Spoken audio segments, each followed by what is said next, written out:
Hello everybody, this is the OG with episode 3 of Super Metroid. And last time we arrived on planet Zeb's, picked up a few items, and now it's time to explore Brinstar, which has my very favorite music in the entire game.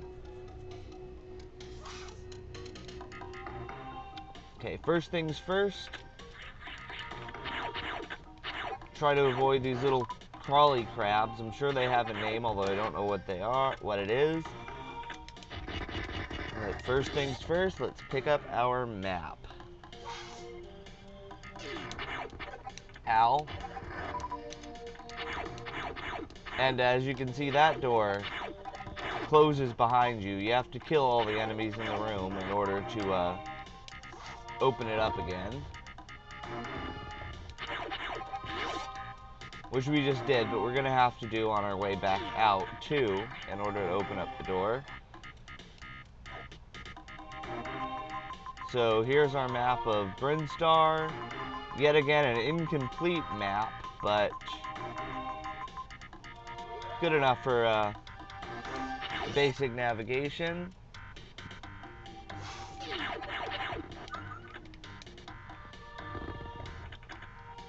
And so I was watching some YouTube videos earlier on, and there was a commercial for the Jeep 4x4 that said it was genetically engineered, and that was just the stupidest thing I'd ever heard, because you can't genetically engineer a Jeep.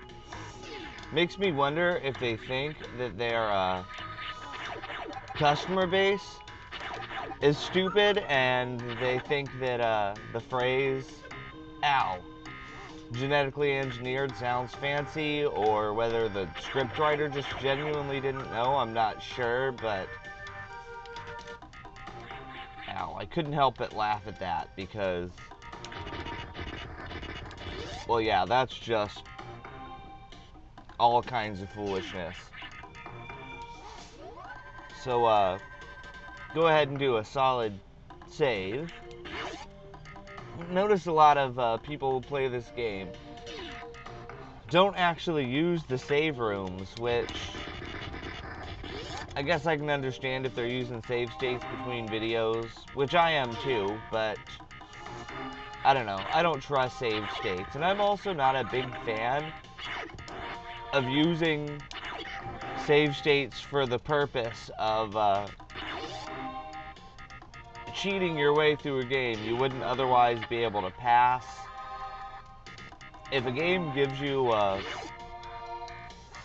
specific save points and specific places, I usually like to use them, even if I am using an emulator, because, well, playing it the way the designers intended, and I don't know, maybe that's just me.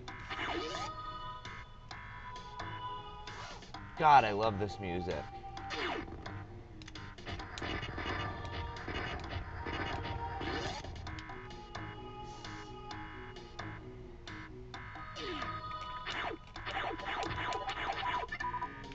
Oh, and I hate these mosquito things. Ugh, I tend to have a problem with this one specifically, getting past it without injuring myself. Or having it injure me, rather, I should say.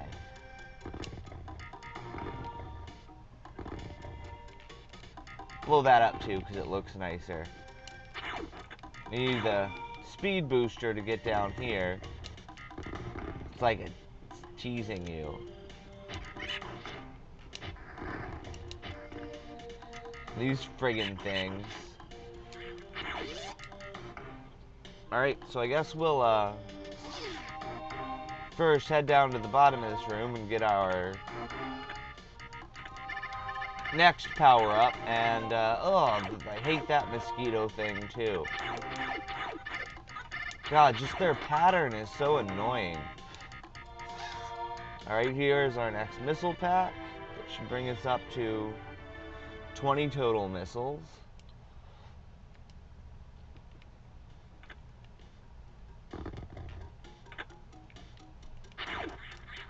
And, more importantly, our charge beam, which is an awesome weapon. You no longer can do a continuous fire by holding the button, but you do get an awesome energy burst, which is pretty good in a pinch if you're out of missiles or whatnot. It does about, oh, I would say about half the damage that a missile shot does, although on some enemies it seems to do more damage. And you can use these little pipe energy generator things to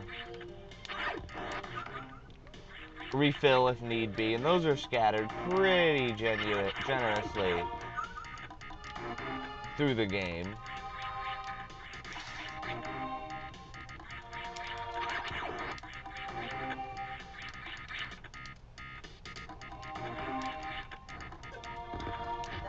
I never really understood the physics of these guys. Which doesn't really make sense gravity-wise. But they are easiest just to take out with a single missile. You take, I don't know, 7 or 8 shots probably with your blaster to get rid of. And usually I just like to shoot them with a missile, like I said.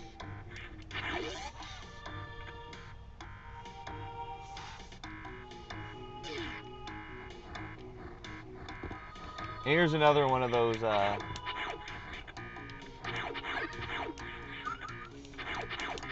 refill stations or whatnot.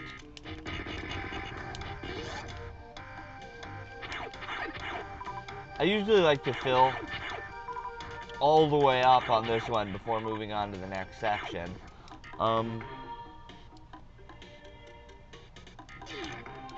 Again, these guys, they're called key hunters. It's good to just go ahead and hit each of them with a missile. They're another one that takes several shots, and you have to kill all of them to get through this door. And here's another one of those awesome little details in the game. These things hanging from the ceiling. I've always assumed they were key hunter eggs. But it's just very cool. And here is one of the more annoying bosses of the game. Not because it's difficult by any means, just because it's so slow paced and takes like 700 years. You actually can temporarily skip this boss if you get the early super missiles using a mockball trick in a room that I skipped earlier on. If I remember, I'll point it out when I get to that room where you can do it, although I'm really bad at the mockball trick, so I'm not even going to try. But yeah, this is, you can skip this boss, and if you do the early super missile trick, then you can come back later, and it'll actually go down instantly if you have your plasma beam, if you come back way later in the game to fight it, which is actually pretty cool. It also turns out to be the only boss that you can leave the room early, because if you have your super missiles, by the time you get to this boss, you can actually go down through that green door and leave the boss room. And I believe that's the only boss in the entire game that you can actually leave the room, albeit using a sequence break in order to do so. You can also, if you find yourself low on supplies in this room, can shoot the little spores that fall from the ceiling. And also there are two safe, relatively safe spots. One is here, if you turn into a ball, and the other, ow, is the opposite side. Although if it decides to open up right against the wall on either side, it can still hurt you. So it's not the safest thing in the world, but it's one of the safer spots. The same thing if you duck or turn into a ball anywhere along the bottom. Well, except for the spores. The spores won't reach you on either side if you turn into a ball all the way over in the corners on the raised platforms. Excuse me, and I'm really not doing all that well on this boss. I keep getting hit because I'm being careless. Oh well, it should be going down reasonably soon. I should have jumped off the platforms for that one. Okay, now it's going to take even longer. Oh, what happened there?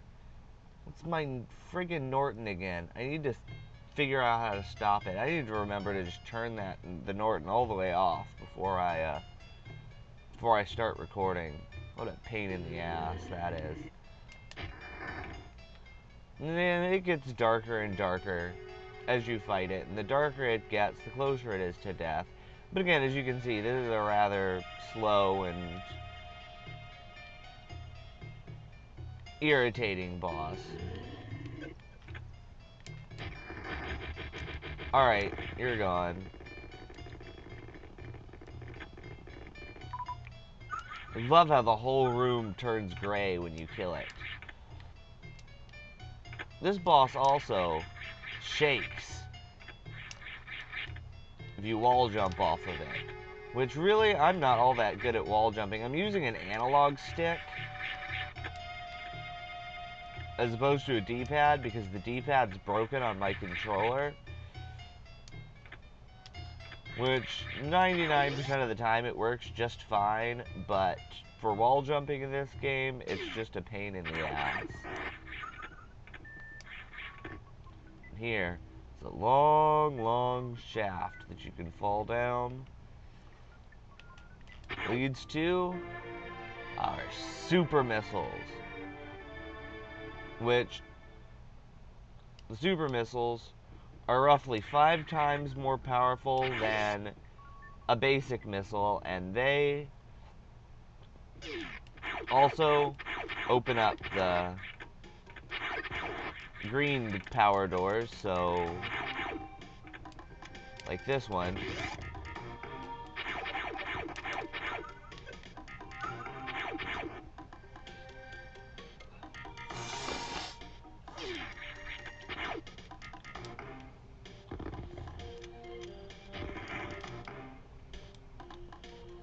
So this little passage leads us right back over here where we found our charge beam. And this way leads us to the next area of the game. Ow.